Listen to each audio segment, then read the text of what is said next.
Hello students.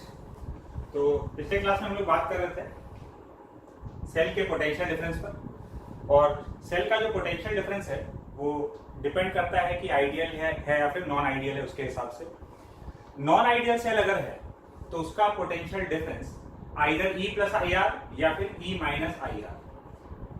E minus I R कब होगा? जब वो डिस्चार्ज हो रहा होगा, एज ए सोर्स बिहेव कर रहा होगा। और ई प्लस आई आर कब होगा? जब वही चार्ज हो रहा होगा। चार्ज हो रहा है तब वो किसकी तरह बिहेव कर रहा है? लोड की तरह, तब वो एनर्जी कंज्यूम कर रहा है। तो एक क्वेश्चन देखते हैं इस पर, कैसे हम लोग कैलकुलेट कर सकते हैं। तरीका तो वही है नॉर्मल जैसे करते हैं। फॉर एग्जाम्पल,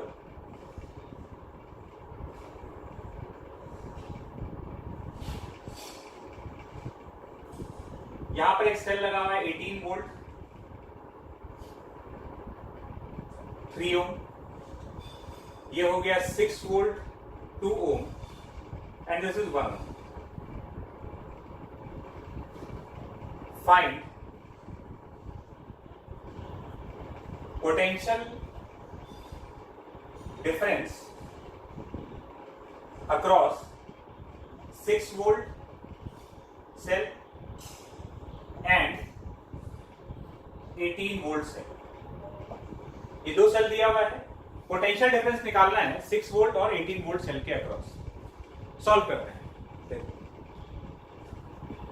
एक लूप है, एक लूप में सारा एलिमेंट सीरीज में रहता है। जैसे पहले अगर हम इसको ड्रॉ कर लें तो ये कुछ इस तरह का दिखेगा कि इधर रेजिस्टेंस बना दिया इसका 3 ओम, ये हो गया 18 वोल्ट,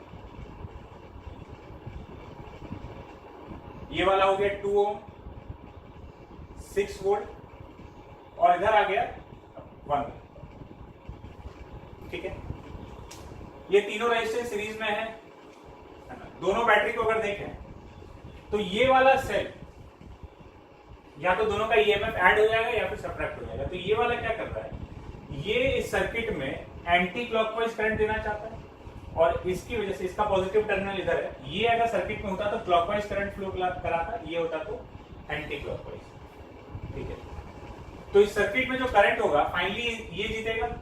ये 18 वोल्ट वाला एंटी क्लॉकवाइज देना चाहता है और ये 6 वोल्ट वाला क्लॉकवाइज करंट देना चाहता है।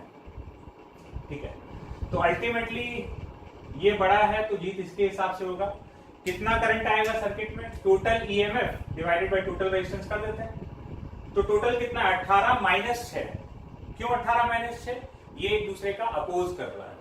अगर यही दोनों सेम डायरेक्शन में करंट देना चाहता तो हम लोग इन दोनों के ईएमएफ को ऐड कर देते हैं। तो यहां पर हम लोग क्या कर देंगे? सब्ट्रैक्ट कर देंगे। तो नेट ईएमएफ कितना हो जाएगा? टोटल 18 माइनस 6, और ये तीनों रेजिस्टेंस सीरीज में है। ये बैटरी का रेजिस्टेंस उसके साथ में बना दिया गया बाहर करके। तो 3 + 1 + 2, तो 12 divided by 6, 2 ampere current. Circuit में 2 एम्पियर का करंट फ्लो कर रहा है। अब कौन सा बैटरी चार्ज हो रहा है और कौन सा डिस्चार्ज हो रहा है? कि दोनों ही चार्ज हो रहा है या दोनों ही डिस्चार्ज हो रहा है? दोनों ही डिस्चार्ज हो, ऐसा तो हो नहीं सकता। सर्किट में करंट फ्लो कर रहा है तो कोई एक तो फ्लो करा रहा होगा। 18 वोल्ट वाले सेल के पॉजिटिव टर्मिनल से करंट निकल रहा है और 6 वोल्ट वाले के पॉजिटिव टर्मिनल में घुसेगा। तो जिसके पॉजिटिव टर्मिनल से करंट निकल रहा है वो सोर्स है, और जिसके पॉजिटिव टर्मिनल में जा रहा है वो लोड है। मतलब यहां पर जो 6 वोल्ट वाला सेल है ये तो लोड हो गया, और 18 वोल्ट वाला जो सेल है ये हो गया सोर्स। तो इसके अक्रॉस जो पोटेंशियल डिफरेंस होगा, लोड है तो ये चार्जिंग वाला सिचुएशन, चार्जिंग में जितना कंज्यूम करना चाहिए उससे ज्यादा करता है, मतलब E + IR, और ये सोर्स है मतलब डिस्चार्ज हो रहा है। यहां पर पोटेंशियल डिफरेंस E + IR, यहां सोर्स है, ये दे रहा है। एक्चुअली में E देने के लिए बना था, लेकिन उससे कम देगा। कितना? E - IR। तो ये वाला हो रहा है चार्ज, चार्जिंग के टाइम पे E + IR, ये वाला डिस्चार्ज हो रहा है तो डिस्चार्जिंग में E - IR। तो V इज इक्वल्स टू, इसका देख रहे हैं तो E का वैल्यू हो गया 6, I का वैल्यू हो गया 2 और R का वैल्यू भी हो गया 2, 10 वोल्ट। इसके अक्रॉस पोटेंशियल डिफरेंस है 10 वोल्ट। अब इसका टर्मिनल ये दोनों नहीं है, समझना, इसका टर्मिनल ये और ये मिलाकर, क्योंकि जो 2 ओम है ये इसका इंटरनल रेजिस्टेंस होता है। तो अगर हम लोग इसको बाहर बना रखें तो अब बैटरी का टर्मिनल ये होगा, जैसे यहां पर बैटरी का टर्मिनल ये दोनों, 2 ओम अभी बाहर से अलग से दिखाया नहीं गया। अगर हम बाहर निकालकर 2 ओम को बना देंगे तो वो इंटरनल रेजिस्टेंस को काउंट करते हुए हम लोग बात करेंगे, ये दोनों पॉइंट इस सेल का टर्मिनल होगा, ठीक है। इसका पोटेंशियल डिफरेंस, तो ये वाला बैटरी डिस्चार्ज हो रहा है, डिस्चार्जिंग में कितना देगा, E minus I are. E का वैल्यू 18, I का वैल्यू 2 और R का वैल्यू है उसका 3, तो 18 माइनस 6 12 वोल्ट। तो इसके अक्रॉस पोटेंशियल डिफरेंस 10 वोल्ट और इसके अक्रॉस 12 वोल्ट। तो जब भी हम लोग को सेल के अक्रॉस पोटेंशियल डिफरेंस निकालना है ना, बस ये बात चेक कर लेना है कि वो चार्ज हो रहा है या डिस्चार्ज हो रहा है।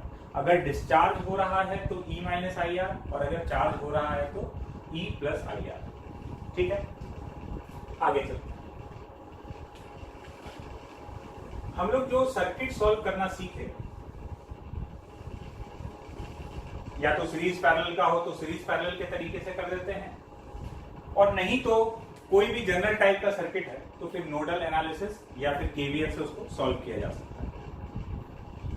अब और जब हम लोग इक्विवेलेंट रेजिस्टेंस निकालने का बात की, इक्विवेलेंट रेजिस्टेंस निकालने में हम क्या क्या तरीका बताए थे एक बार फिर से सुनो। सीरीज पैरेलल है और सीरीज पैरेलल दिख रहा है, सीरीज पैरेलल है और दिख नहीं रहा है, रीड्रॉ करके निकालते हैं। इनफाइनाइट लैडर हो सकता है, व्हीटस्टोन ब्रिज हो सकता है, बैलेंस्ड वाला, ठीक है। और इसके अलावा पांचवा जो टाइप था वो था सिमेट्रिकल सर्किट। व्हीटस्टोन मतलब सीरीज पैरेलल है, दिख रहा है, सीरीज पैरेलल है, दिख नहीं रहा है, रीड्रॉ कर लिए। उसके बाद इनफाइनाइट लैडर, व्हीटस्टोन ब्रिज और फाइनली सिमेट्रिकल सर्किट। अगर इन सब में से भी कुछ नहीं है, कोई सा भी रैंडम टाइप का कनेक्शन है, सीरीज पैरेलल भी नहीं है ना, infinite ladder, balanced Wheatstone bridge भी नहीं है, कोई सा भी अगर रैंडम सर्किट होगा, रैंडम रेजिस्टेंस का कॉम्बिनेशन है, और अगर तुमको उसका इक्विवेलेंट निकालना पड़े तो कैसे निकाल सकते हैं? तो एक जनरल तरीका है, यूजिंग नोडल एनालिसिस या केवीएल, ठीक है। केवीएल या नोडल किसी भी एक को अप्लाई करते हुए हम लोग किसी भी टाइप के सर्किट का इक्विवेलेंट निकाल सकते हैं। कैसा भी एक रेजिस्टेंस का नेटवर्क दे देगा उसको हम लोग कैलकुलेट कर सकते हैं। कैसे? एक एग्जांपल से समझते हैं। तो हम लोग एक क्वेश्चन देखने वाले हैं जिसमें हम लोग इक्विवेलेंट रेजिस्टेंस कैलकुलेट करेंगे, और उसमें से वो जो 5 टाइप का चीज हम बोले थे उसमें से कुछ भी नहीं होगा, ना तो सीरीज पैरेलल होगा, ना रीड्रॉ करके फायदा होने वाला है, ना इनफाइनाइट लैडर है, ना व्हीटस्टोन ब्रिज है बैलेंस्ड वाला, और ना ही सिमेट्रिकल सर्किट्स।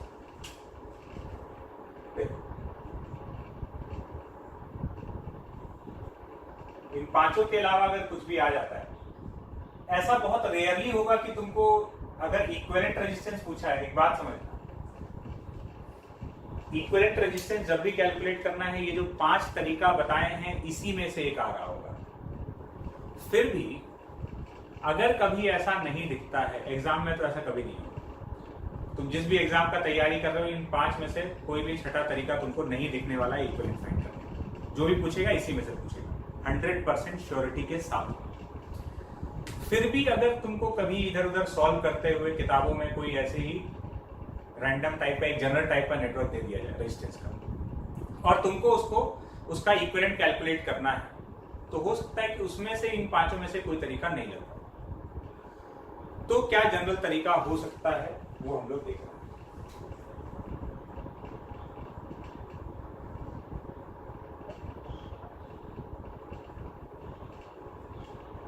सपोज ये एक नेटवर्क है, R 2R 2R R R। Find equivalent resistance between A and B। Equivalent resistance between A and B इन दोनों के बीच का इक्विवेलेंट निकालना। सीरीज पैरेलल तो यहाँ है ही नहीं। तुम बोलोगे सर तो व्हीटस्टोन है,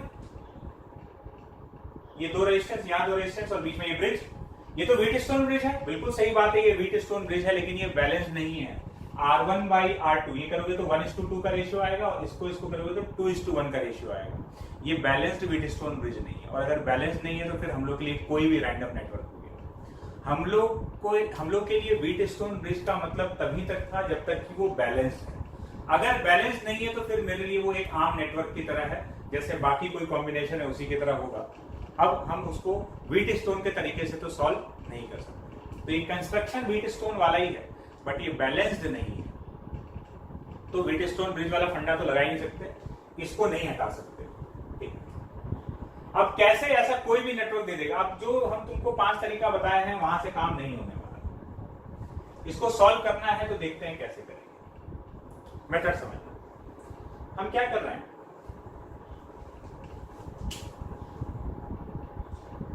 यहां पर मान लो एक बैटरी जोड़ दी है, ये पॉइंट बी, ये पॉइंट ए, V वोल्ट का बैटरी यहां पर कनेक्ट कर दिया। तो V वोल्ट का बैटरी अगर जोड़ देंगे तो यहां से कुछ करंट निकलेगा। सपोज वो करंट है I, तो ये जो करंट यहां से निकल रहा है, ये करंट कितना होगा?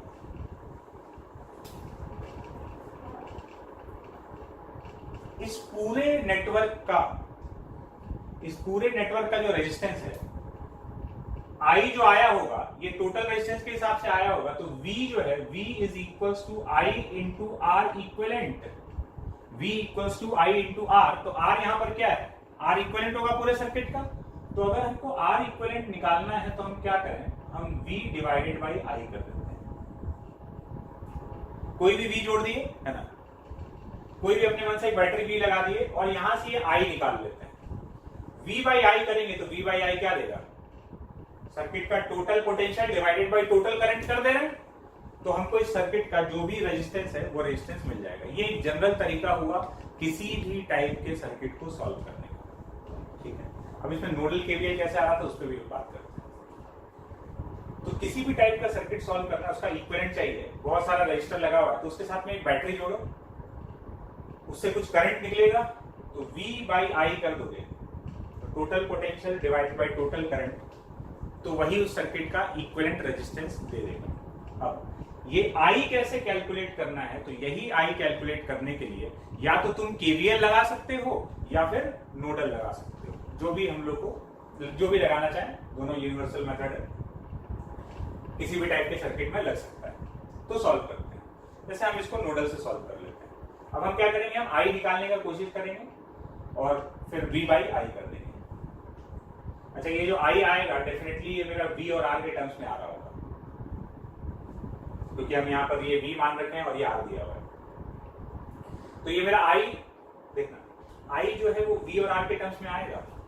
तो जब हम यहाँ I को रखेंगे V और R के टर्म्स में, I में V भी आ रहा होगा और R भी आ रहा होगा, तो V तो कैंसिल हो जाएगा और फाइनली खाली R बचेगा, वही जो भी है इस सर्किट का इक्विवेलेंट रेजिस्टेंस बन जाएगा। आओ सॉल्व करते हैं। नोडल से कर रहे हैं इसको सॉल्व। ये 0, तो यहाँ का भी 0, ये वाला पोटेंशियल हो गया V, तो ये भी हो गया V, ये हो गया X और ये हो गया Y। ये V है तो यहाँ का पोटेंशियल भी V और ये हो जाएगा 0। अगर हमको X और Y मिल जाता है तो इस ब्रांच का ये जो करंट I आया होगा, ये I आकर यहाँ डिवाइड हुआ है, तो इस ब्रांच में जो करंट गया है और इस ब्रांच में जो करंट गया है, यही मिलाकर I के बराबर है। तो हमको सबसे पहले तो X और Y का वैल्यू निकाल लेना है। अगर हम X और Y का वैल्यू कैलकुलेट कर लेते हैं तो हमको किसी भी ब्रांच का करंट मिल जाएगा। सॉल्व करते हैं। ये हो गया जंक्शन 1 और ये हो गया जंक्शन 2। नोडल एट J1 मतलब जंक्शन 1। तो यहां से हर तरफ करंट जाता हुआ मान लेते हैं, इधर भी गया, इधर भी गया, इधर भी गया, तो टोटल करंट का सम 0। इधर कितना जाएगा, तो इधर भी गया, इधर भी गया, इधर भी गया, ऐसा हम लोग मान लिए। कहीं जा रहा होगा, कहीं से आ रहा होगा। तो इधर कितना गया होगा, किसी भी रजिस्टर के अक्रॉस कितना करंट होगा, V बाई आर में V क्या चीज है, पोटेंशियल डिफरेंस। इसके अक्रॉस पोटेंशियल डिफरेंस कितना होगा, x minus v by r. X minus v potential difference हो गया डिवाइडेड बाई आर। इस ब्रांच का करंट कितना होगा, x minus y by r plus x minus y by r. हम लोग कर क्या रहे हैं, हम लोग समेशन आई जीरो कर रहे हैं। इस जंक्शन पे टोटल करंट का फ्लो जीरो कर रहे हैं, ठीक है। तीनों तरफ जाते हुए मान लिए, हाँ ठीक है। फिर से इधर कितना गया था, x minus v by r, x minus v by r plus इधर कितना गया, x minus y by r, x minus y by r. इधर कितना गया, x minus zero by two r, this is equal to zero. इसको solve कर लेंगे, पूरे को 2r से मल्टीप्लाई कर दिए तो 2x minus 2v plus 2x minus 2y plus x equal to 0। तो 5x minus 2y, 5x minus 2y is equal to 2v। ये हो गया अपना इक्वेशन नंबर 1। इसके बाद नोडल एट जंक्शन 2। ये रहा जंक्शन 2, यहां से भी इधर इधर इधर हर तरफ करंट जाता हुआ मान लेंगे एंड समेशन आई जीरो करने वाले हैं, समेशन आई इक्वल टू 0। यहां कितना करंट गया, y minus v upon 2r, y minus v upon 2r plus इधर कितना करंट गया, y minus x upon r, y minus x upon r plus इधर कितना करंट गया, y minus zero upon r, y minus zero upon r equal to 0। पूरे को 2r से multiply कर दें तो y minus v plus 2y minus 2x plus 2y equal to 0। तो ये आ जाएगा 5y minus 2x is equal to v। ये हो गया इक्वेशन नंबर 2। दो इक्वेशन बना लिए। अब यहां से हम लोग x और y का वैल्यू सॉल्व करते हैं।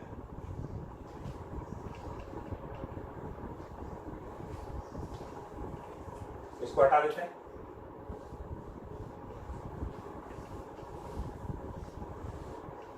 ये दो इक्वेशन बन चुका है अपने पास नोडल से। इसको सॉल्व करना है तो हम एक काम करते हैं, अब सॉल्व करने का अपना अपना तरीका हो सकता है, जैसे तुम करना चाहो। यहां से x का वैल्यू निकाल के उसमें डाल दो, या फिर ऐसे कर दो कि इक्वेशन नंबर 1 को 2 से मल्टीप्लाई कर दिए और इक्वेशन नंबर 2 को 5 से मल्टीप्लाई कर दिए प्लस 5 इंटू इक्वेशन नंबर 2।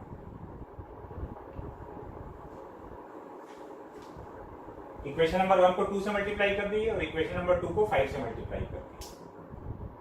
तो इससे क्या हो जाएगा, यहाँ 2 से मल्टीप्लाई करेंगे तो ये 10x, यहाँ 5 से मल्टीप्लाई करेंगे तो ये माइनस 10x, दोनों को ऐड करेंगे तो x गायब हो जाएगा। नहीं तो तुम x यहाँ से उठा के वहां पुट कर दो। अरे दो इक्वेशन दो वेरिएबल है, जैसे सॉल्व करना है कर लो, मतलब अपना अपना तरीका हो सकता है। इसमें ये मत सोचना कि ये कैसे किया जाता है, नहीं तो सबसे सिंपल तरीका, ये सब दिमाग ही ना लगाओ। यहां से y का वैल्यू निकालते हैं, कितना हो जाएगा, फ्रॉम इक्वेशन नंबर 1 y का वैल्यू हो जाएगा 5x माइनस 2v अपॉन 2। यहां से निकाले y का वैल्यू, पुट कर देते हैं उसको। From 2 5y minus 2x equal to v। तो इसमें y का वैल्यू आ गया 5x माइनस 2v अपॉन 2। ठीक है, y का वैल्यू उठा के उसमें पुट कर दिए, minus 2x is equal to v। देखते हैं कितना हो रहा है। तो ये हो जाएगा 25x minus 10v minus 4x is equal to 2v। तो ये हो गया 21x is equals to 12v, x equals to 12v by 21 that is 4v by 7। ये आ गया तुम्हारा x का वैल्यू 4v बाई 7, और x का वैल्यू आ गया तो y का वैल्यू भी आ जाएगा। y किसके बराबर है? y है 5x माइनस 2v अपॉन 2। तो बस इसमें x को टिका दो, 5 4v by 7 minus 2v upon 2। पूरा हम लोग फाइनल आंसर तक पहुंचने वाले हैं। तो ये हो जाएगा 20v माइनस 14v अपॉन 14। तो 6v by 14 that is 3v by 7। तो y का वैल्यू आ गया 3v बाई 7, x का वैल्यू 4v बाई 7। तो x और y का वैल्यू अपने पास आ चुका है। अब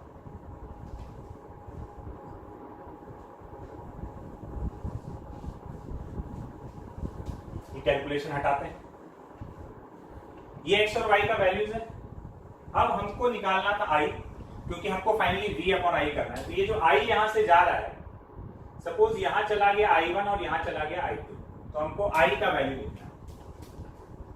i is equals to, nodal से हम x और y तो निकाल लिए, अब i1 i2 तो चुटकी बजाते ही आ जाएगा। i is equals to i1 plus i2। तो ये वाला करंट कितना है? v minus x by r. i1 का value v minus x by r और i2 का value v minus y by 2r, v minus y by 2r। x है 4v by 7, तो v minus 4v by 7 upon r plus y का value है 3v by 7, तो v minus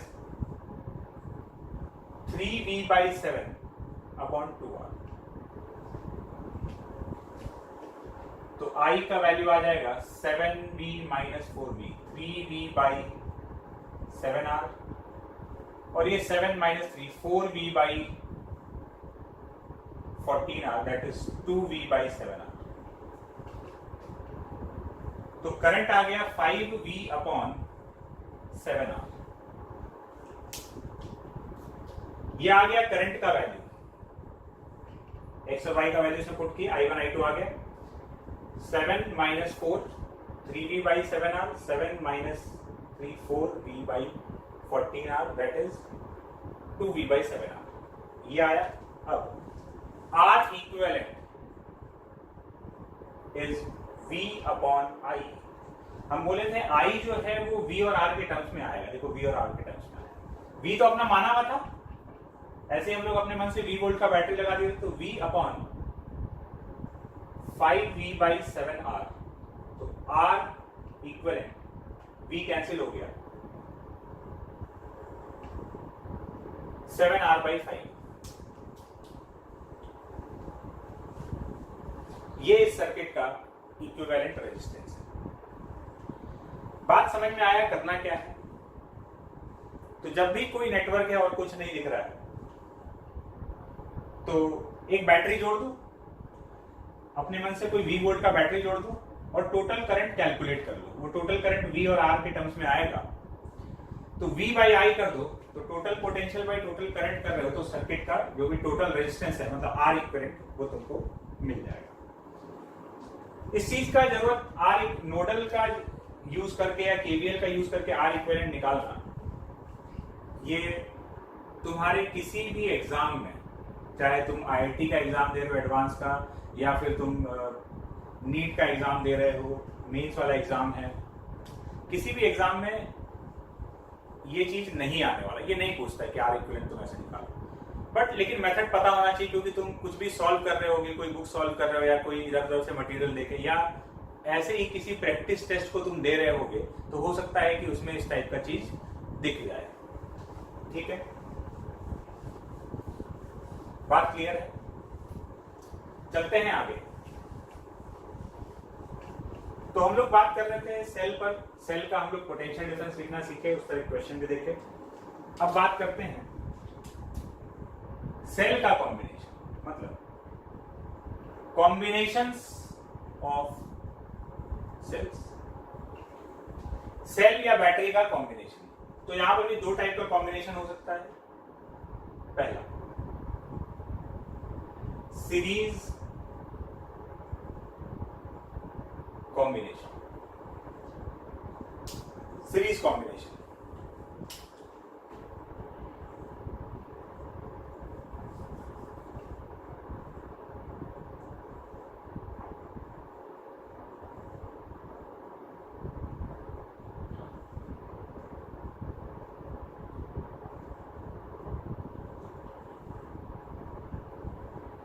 ये कुछ cell लगा हुआ है series combination, E1 R1, E2 R2, E3 R3 and E4 R4। ये चार सेल सीरीज कॉम्बिनेशन में लगा हुआ है। हम लोग को क्या करना है, इन सब को हटाकर एक सिंगल सेल से रिप्रेजेंट करना है। तो वो सिंगल सेल कितने ईएमएफ का होना चाहिए? तो देखो सीरीज में डायरेक्टली ऐड सब्ट्रैक्ट हो जाएगा। जैसे ये वाला सेल देखो, सेल नंबर 1, सेल नंबर 2 और सेल नंबर 4, ये तीनों एक ही पोलैरिटी में लगा हुआ है।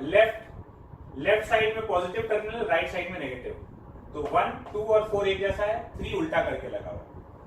तो जो एक पोलैरिटी में वो सब ऐड हो जाएगा और जो अपोजिट पोलैरिटी में उसको सब्ट्रैक्ट कर देंगे उसके साथ।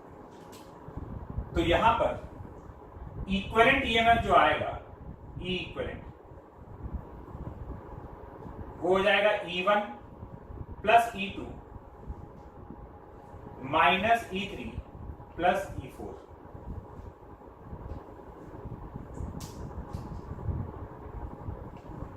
और R इक्विवेलेंट, ये जो इक्विवेलेंट रेजिस्टेंस बनेगा, इक्विवेलेंट जो सेल बन रहा है उस सेल का इक्विवेलेंट रेजिस्टेंस कितना हो जाएगा, मतलब इंटरनल रेजिस्टेंस कितना हो जाएगा। तो इस जो नया सेल है उस नए सेल का जो इंटरनल रेजिस्टेंस होगा, रेजिस्टेंस जो है सीरीज में डायरेक्टली ऐड हो जाता है, तो यहाँ रेजिस्टेंस सब पे ऐड कर देंगे। क्या लिख देंगे, R1 plus R2 plus R3 plus R4। तो यहां पर हम एक सिंगल सेल से रिप्रेजेंट कर देंगे जिसका ईएमएफ ये ई इक्विवेलेंट और इसका इंटरनल रेजिस्टेंस आर इक्विवेलेंट। तो अब इन सारे सेल को हटाकर इन सब का जो इफेक्ट मिलाकर है वो इस अकेले सेल का होगा, इससे रिप्लेस किया जा सकता है। अच्छा, फाइनली जो सेल आएगा उसका पोलैरिटी क्या है? देखो पोलैरिटी का ये है कि तुम किसको पॉजिटिव माने। हम लोग इन सब को पॉजिटिव माने। ये जो सेल्स है जिसका लेफ्ट साइड में पॉजिटिव था और राइट साइड में नेगेटिव था, इन सबको हम लोग प्लस साइन के साथ में रखें, इन तीनों को, और इसको हम लोग नेगेटिव साइन के साथ में रखें। अगर तुम्हारा ये वैल्यू फाइनली प्लस आता है, मतलब इन लोगों का जीत हुआ। जो ऐसे पोलैरिटी में थे उन लोगों का टोटल ईएमएफ ज्यादा है, तो फाइनल पोलैरिटी इसी के हिसाब से आएगा। और अगर तुम्हारा ये आंसर नेगेटिव आता है, नेगेटिव आने का मतलब E3 डोमिनेट कर गया, और पॉजिटिव आने का मतलब E1 E2 E4 मिलाकर डोमिनेट कर गया। तो अगर पॉजिटिव आया तो जिसको पॉजिटिव रखे तो उसका पोलैरिटी। अगर तुम्हारा ये आंसर नेगेटिव आया मतलब कौन डोमिनेट किया, E3 डोमिनेट कर गया, तो फाइनल पोलैरिटी इसके हिसाब से, इधर लेफ्ट में नेगेटिव और राइट में पॉजिटिव। यहां पर हम मान लेते हैं कि ये लोग जीता होगा, तो हम कोई भी एक सेंस लगा दिए, बाकी तो वैल्यू से पता लगेगा। तो अगर ये वैल्यू पॉजिटिव आया तो जिस पोलैरिटी को तुम पॉजिटिव में रखे थे, cell number 1, cell number 2, cell number 4, तो फाइनल आंसर पॉजिटिव आने का मतलब पोलैरिटी इन तीनों के हिसाब से सेट होगा। और नेगेटिव आने का मतलब है जिसको नेगेटिव माने थे E3 को, उल्टा हो जाएगा। फॉर एग्जाम्पल, जैसे कुछ सेल्स लगाओ,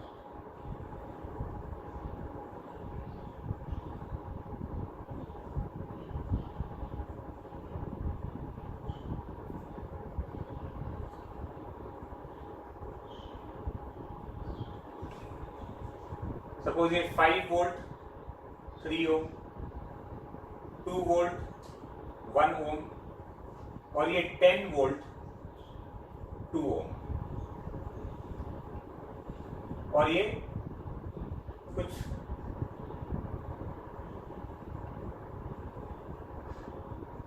6 ओम का रेजिस्टेंस। ठीक है, find current through the register या करंट थ्रू द रेजिस्टेंस 6 ओम। 6 ओम वाले से कितना करंट जा रहा है, ठीक है। तो इन तीनों बैटरी को हटाकर पहले हम एक सिंगल बैटरी से रिप्रेजेंट कर रहे हैं। अब इसमें ये इन दोनों का, पहले दोनों का पोलैरिटी एक जैसा है, इन दोनों का पॉजिटिव लेफ्ट में है और नेगेटिव राइट में है। इसका पोलैरिटी उल्टा है। इसमें क्या है, इसमें पॉजिटिव राइट साइड में और नेगेटिव लेफ्ट साइड में। तो मान लो हम इसके हिसाब से लिखें, इसको पॉजिटिव मानते हुए लिख लेते हैं। तो 5 + 2 -10, तो कितना आ गया, -3। मतलब -3 आने का मतलब है कि ये जीता है, 10 वाला डोमिनेट कर गया। हम इन दोनों के पोलैरिटी को प्लस माने थे, इसको नेगेटिव, तो नेगेटिव आया मतलब इसके हिसाब से है, पॉजिटिव आता तो इन दोनों के हिसाब से होता। अच्छा, R कितना है, R है 3 + 1 4 और 2 6, 3 + 1 + 2 6 ओम और ये 3 वोल्ट। तो अब हम क्या करेंगे, इस सर्किट को ऐसा बना देंगे कि ऊपर तो एक रेजिस्टेंस लगा हुआ है 6 ओम और नीचे एक बैटरी। किस पोलैरिटी में, जिसका जीत हुआ उस पोलैरिटी में। तुम यहां से भी देख के समझ सकते थे कि अच्छा ये 10 वोल्ट है और ये दोनों को जोड़ेंगे तो 7 वोल्ट ही हो रहा है, तो पोलैरिटी उसका आ गया। तो अब ये एक सिंगल बैटरी लगा हुआ है, कितने वोल्ट का, 3 वोल्ट का, और कितने रेजिस्टेंस का, 6 ओम का। तो यहां पे करंट कितना होगा, करंट जो यहां पे जा रहा होगा I, तो I का वैल्यू हो जाएगा, अब एक लूप है, 3 वोल्ट पोटेंशियल है और 12 ओम का रेजिस्टेंस है, 1/4 एम्पियर। तो इस सर्किट में जो करंट जा रहा है वो 1/4 एम्पियर के बराबर है। चलते हैं दूसरे टाइप का कॉम्बिनेशन। दूसरे टाइप का कॉम्बिनेशन कैसा होगा, पैरेलल कॉम्बिनेशन। पैरेलल कॉम्बिनेशन में